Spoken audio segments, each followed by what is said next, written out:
Hello, everybody. Thank you so much for stopping by. My name is ChitChad, and welcome back to another episode of... That's right, we are continuing working on the Mario theme park and Planet Coaster, specifically working on the Luigi's Mansion area of the park. In the previous episode, we worked on the Comics Zone, Sega, old Sega Genesis game. Anyways, yeah, last episode we were working on the Kamek flat ride, so now we're going to be moving on to what I'm calling Exit Through the Gift Shop. Woo, that was a documentary. I'm doing great today.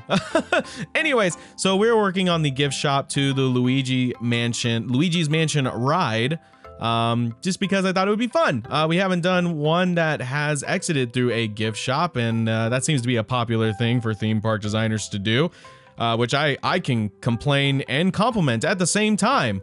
Here's a complaint.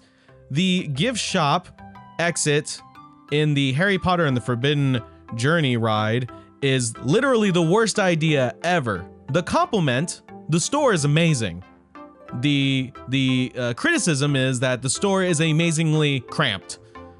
So thank you for having an amazing ride that exits out to the most cramped store imaginable for a path to exit. And then they did that on purpose because they're like, okay, all right. So what we're gonna do is we're gonna have them exit, and then we're gonna put a bunch of crap in their way. So when they try to exit, they're not going to be able to. They're going to have to stop. They're going to have to look at all the headwigs. They're going to have to look at the foxes. They're going to have to look at, all the wands and stuff. And then boom, bang, we get more money that way. What do you think?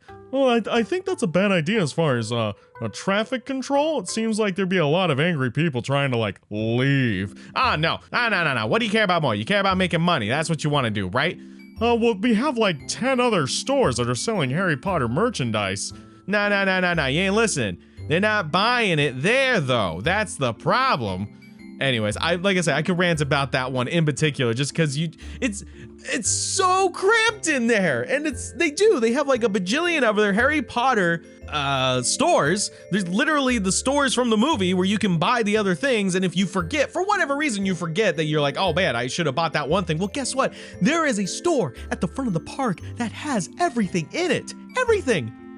There you go. You don't even have to go to the one specific shop. If you want a wand, you can go to the friggin' front to get the wand and skip the line. But then again, the wand thing is kind of it's like a mini show, a part of it. But Star Tours, same exact problem. Star Tours, and you go into what is it called? Star Traders in Disneyland. It's just as bad. That is just as bad. Because it's like a long hallway, because you enter into the Star Wars primary shop, and then you go into the Mickey Mouse and Star Wars shop that's a little bit larger. I'm at least talking about the Anaheim version. I can't remember what it's like over at what is it, MGM Studios is where they have Star Tours in Florida. But yeah. So you know what? All that pent up frustration. So I'm gonna make my park guests have to suffer the same freaking thing. And we're gonna put a bunch of cool stuff in here so people are gonna stop and take pictures. That's right. Over in that corner over there to the left that you see, we're gonna put a boo there. So people are gonna be like, ooh, it's a boo. We gotta take a picture of that. And everyone's like, I just wanna leave. I wanna get back on the ride. No, you have to go through the gift shop.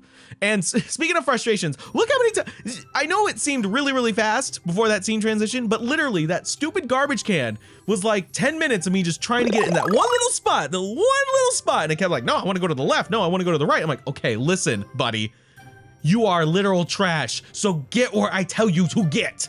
Trash can, making a fool out of me. I don't appreciate that. I'm really pent up today. I'm sorry. All right, so the next thing that we're going to be doing in this episode is working on a Luigi statue for the center of this area. And oh boy, and I thought the last character took a while to build. Luigi took a long time. We're sped up so fast. You can tell. Look at all those people just speed walking. They're like mini flashes running around there. They're breaking the speed force. But this was fun and very challenging. And I figured if I can make a Luigi, I could use the same thing and make Mario and just make him shorter and rounder. And boom, you got yourself a Mario. So I was like, all right, if we make a Luigi, then it's not gonna be such a big deal down the road, because we're gonna have a Mario statue out towards the main area of the park, which is gonna be the Mushroom Kingdom area. And I think now I don't want to try and do it, but I think it would make a lot of sense because we've got a Luigi area, we have a Yoshi area, and then we're gonna have a Mario area, but I don't have a Yoshi statue. So I guess that means I'm gonna have to make myself a Yoshi statue, because I know I guess I'll have to make Yoshi, and then for sure gonna have to make a Bowser, which I am super looking forward to Bowser. And we're gonna use that statue in 2 different places. One is gonna be for the Bowser's barbecue, so we like throw a chef's hat on him and an apron, and it'll be hilarious. And then we'll use them again in the Mario Kart area of the park, or sorry, the Mario Kart ride. Ugh. The Mario Kart ride, because we're gonna have that ride's gonna go through multiple like famous popular tracks from the Mario Kart franchise. One of which is of course gonna be Rainbow Road. You can't have a Mario Kart ride without Rainbow Road. And then we're definitely going to have a Bowser's Castle. And then a lot of people have been like, we totally want to see a Donkey Kong park or a Donkey Kong themed thing. Well, you know what? We'll do one of the Donkey Kong stages. I forget what its name is off the top of my head. I know there was one in Nintendo 64 because it's kind of funny. I found my old Nintendo 64 because I've been going through a lot of boxes and selling stuff lately, and I thought it would be really fun to plug in the old N64 to my flat screen and just see how old these games look. And you know what? Some of them still play pretty dang good. Mario Kart was a lot of fun. It's definitely a lot jankier than I remember it being, but I played Donkey Kong like Falls or something like that. But I know there's the other one where it's like DK Summit, where it's like the snow level, and it launches you up to the top of the like it's a ski lift, and it launches you all the way to the top of the mountain, and you work your way back down. So we'll do like a Donkey Kong jungle area in the Mario Kart ride. So we'll definitely get something like that in. It'll be a lot easier now that I have the adventure theme pack, because that included a lot of great stuff.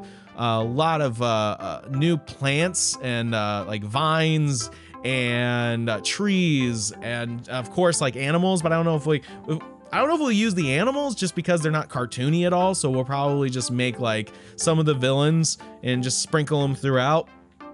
And that's another thing too. If I make like a Lakitu, if I make the Koopas on all the different types of them, I could just throw them in the ride as well. So that we could use those for a lot of different things. So it'll make my life a lot easier. I'm really getting worried about the Luigi's Mansion ride. Not that it's gonna get done, but I'm worried like how long it's gonna take, just because that ride's huge. Like I was working on it in the next episode. I'm just like, oh my gosh, the track layout is ridiculously long, and there's so many different sets and stages that I'm gonna have to make, and there's gonna be animation for sure. And I know there's a lot of different like ghost characters in Luigi's Mansion, all the specific kind of like boss characters, but I'm not so sure we're gonna be able to get to them. I'm gonna try my best, but I'm definitely gonna have to like simplify where I can just to make my life a bit easier. Because look how long it's taken just to make this Luigi statue. And like I said in the last episode, I'm sure there are some people that are just like masters at this. They could just like make something like this in no time flat. But man, just using these primitive objects, these geometric objects to like make stuff, it's fun, it's challenging, but it's also very, very frustrating, because it's like you have a certain thought in your head how something's supposed to look, and then you're trying to do it, you're like, it's not looking how you want it to look. And that happens to me in art too. You know, I'll be drawing something and in my head I know what it should look like, but for whatever reason, like from my brain to my hand to the pencil, something was lost. And I don't know if that's just like, you know, not being able to break things down as much as I want to be able to, or if it's just I have a much grander vision in my head. And I have that problem a lot.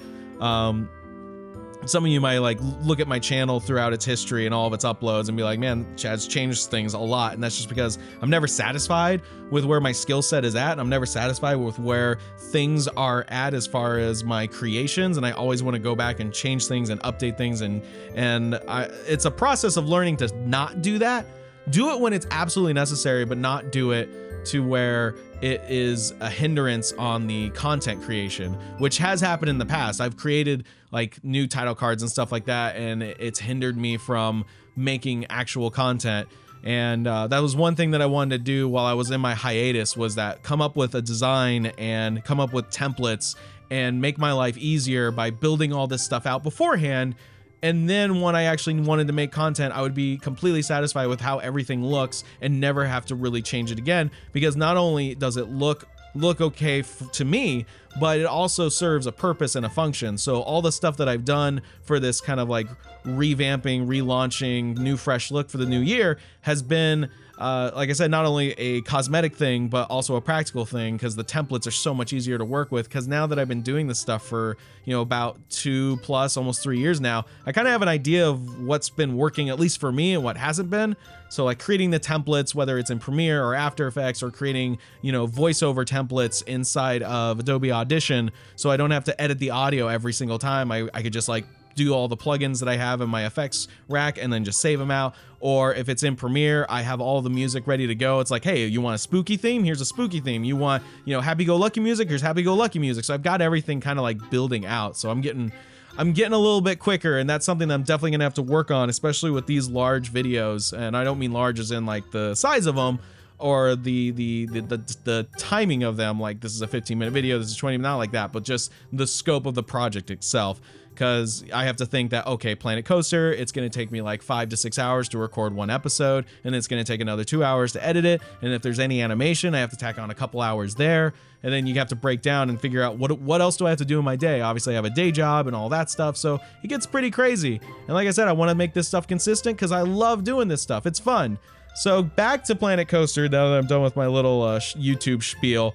Back to Planet Coaster, I decided I wanted to do one more character for this build, and that was the Boo that I talked about earlier, because we got to throw him into the gift shop / photo area. And Boo was really fun, but I swear, and I never can get this visual out of my head, his eyebrows look like a butt. Like, they straight up look like a butt. And I'm sorry if now you can't unsee it, but it looks like, I was looking at the photo because I was trying to make it, and when I was making it, I'm like, man, does his eyebrows look like a butt. And I have to like push them out of his body just because otherwise they would overlap and you wouldn't see that visual distinction of his eyebrows to his eyes to the actual body.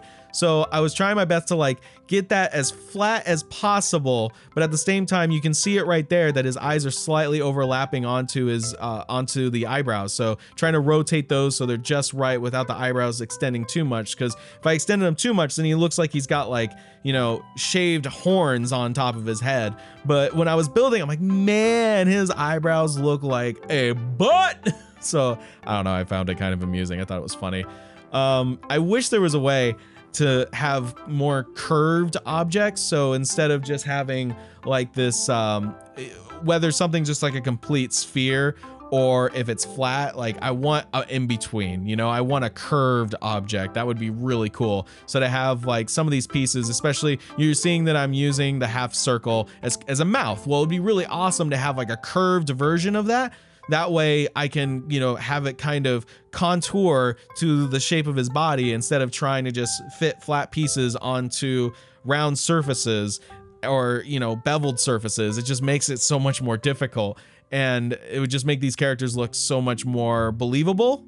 And I think it would be really fun. And I've said this in the last episode, but man, would it be really stinking cool. Because I know that like in Planet Coaster, and I know I've mentioned this before, but I just think it's such a good idea that they would be able to take, you know, these creations that we've made and then stick them to some kind of animator so they could move and stuff. But that's going to wrap it up for this episode. Thank you so much for watching. And as always, I will chat with you later.